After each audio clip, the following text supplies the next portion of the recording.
So if you want to just kind of go down the line, say who you are and what film you worked on. Yeah, I'm Robert Moncrieff. I wrote and directed Traders. I'm Greg Sego. I made Breaking. I'm Lauren Terilli. I produced, co-wrote, and edited Swiped. I'm David M. NIghtMaire, and I wrote and directed Chateau Sauvignon Terroir. Oh, wow. Well, welcome all of you. Thank you so much. I love your work. I just this was one of the best, I don't know, it was one of my favorite groupings of film. Just so much.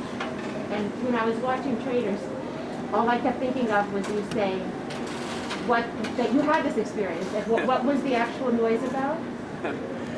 Right, so this was kind of an experience that I had living in a duplex in Austin, Texas, and on the other side of the wall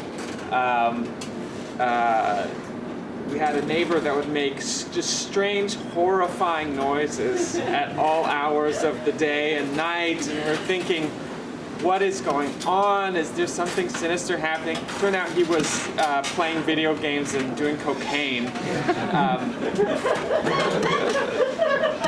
But we didn't know, and the imagination was horrifying.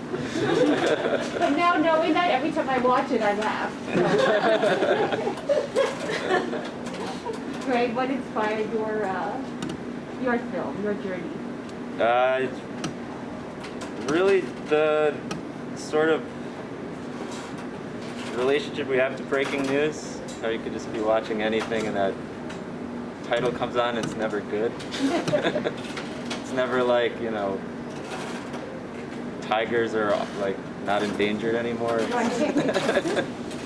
And that initial spark of anxiety and terror sort of tried to connect back to the original terrors of childhood, like the monster under the bed.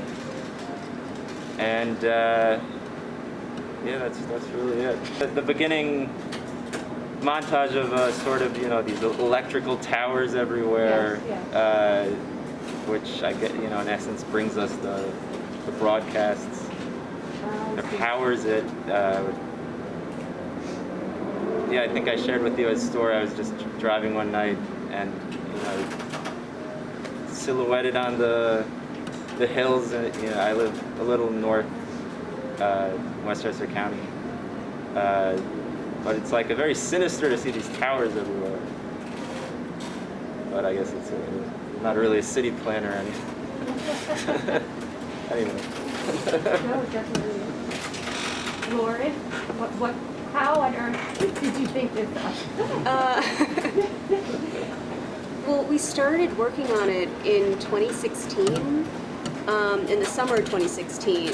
So, and that was the summer of Pokemon Go.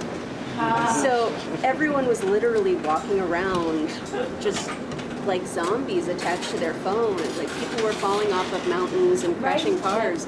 Literally. Yeah. Like literally falling off mountains. And we Billy Kay, the director, and I started with the idea of everyone is so detached, and yet we have the technology to be closer than ever.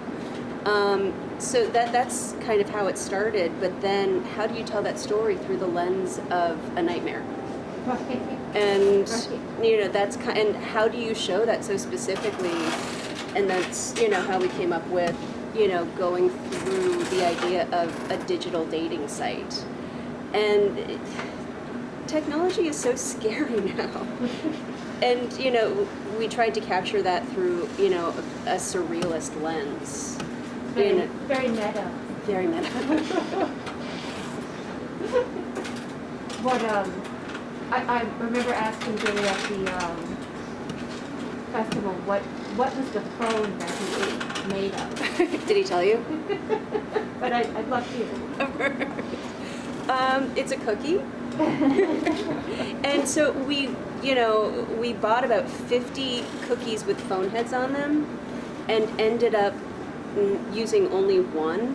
and just doing a little bit of a camera trick Wow. with my actual phone. Yeah. But if anyone wants a 5-year-old cookie, we got plenty.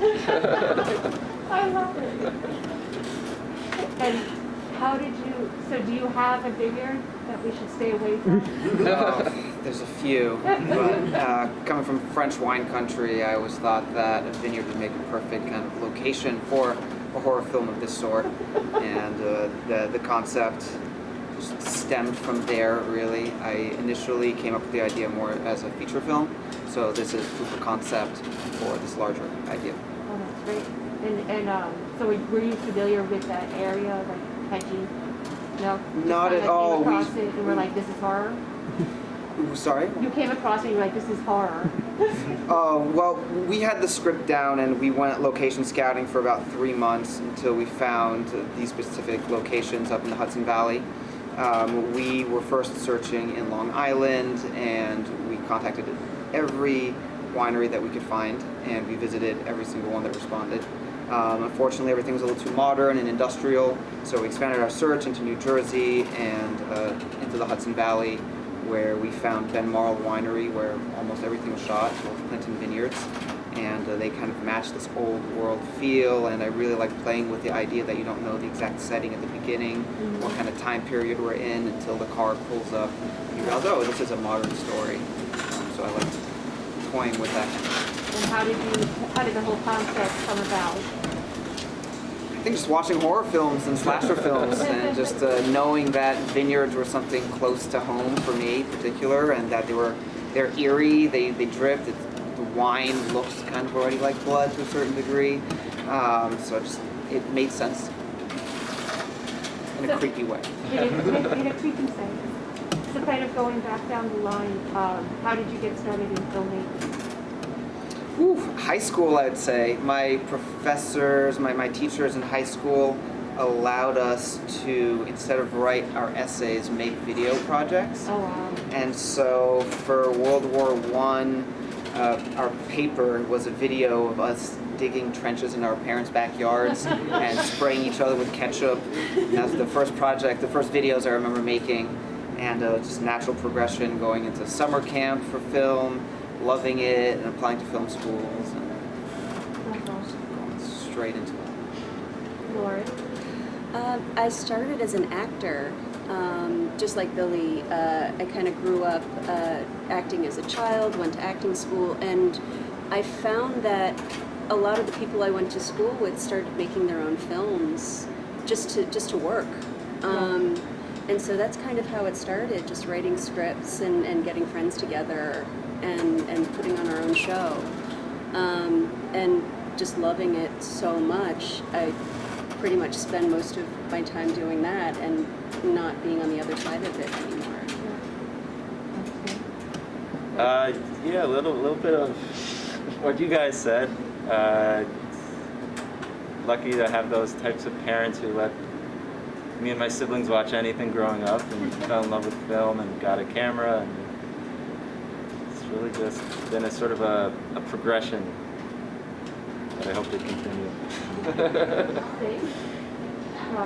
Yeah, in high school also, I had my history teacher lent me a copy of North by Northwest on VHS, and my friends and I watched that, and we watching other movies, getting into movies, Pulp Fiction, The Godfather. We'd watch movies and then try to make little movies on the weekend, and strangely it's still kind of a similar thing, just watching a lot of movies and, making stuff with friends. Yeah.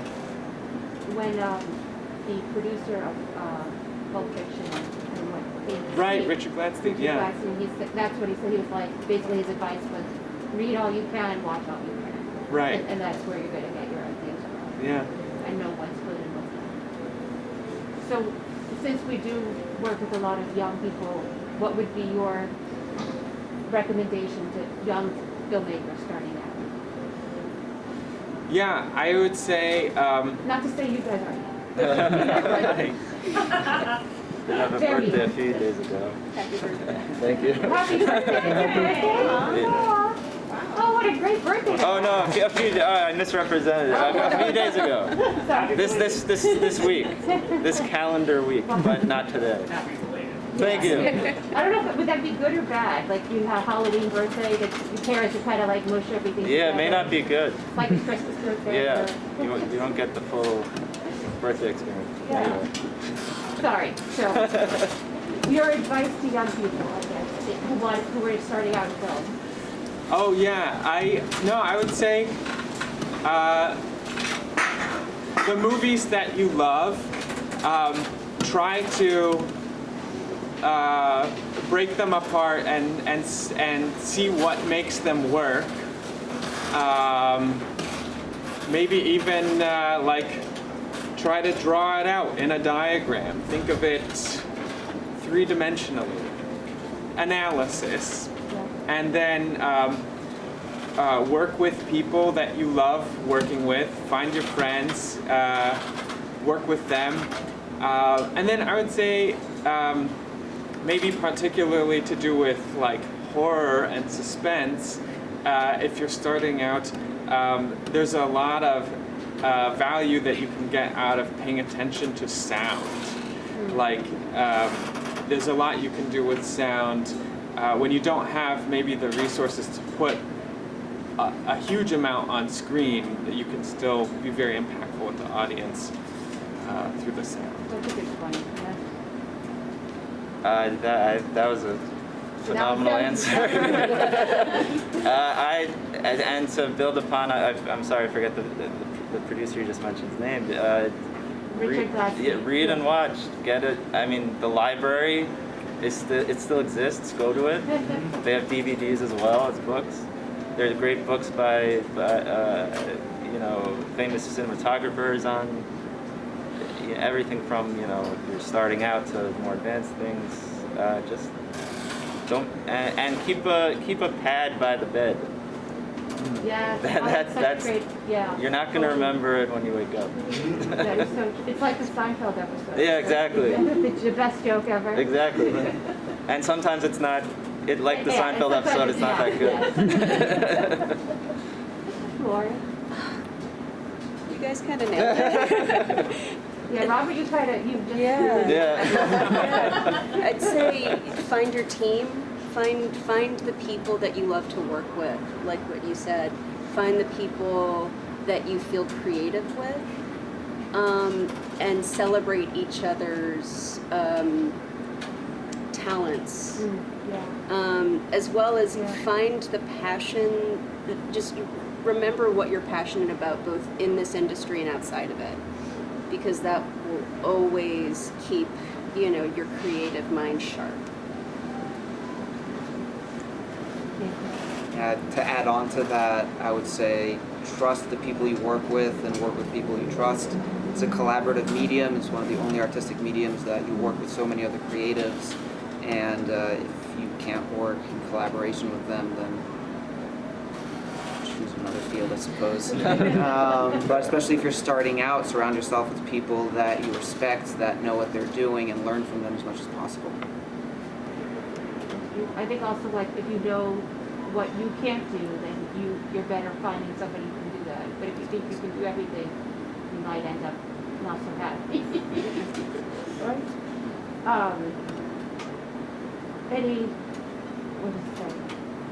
What are you working on these days? I am working on a feature script. It's a horror script about a young woman,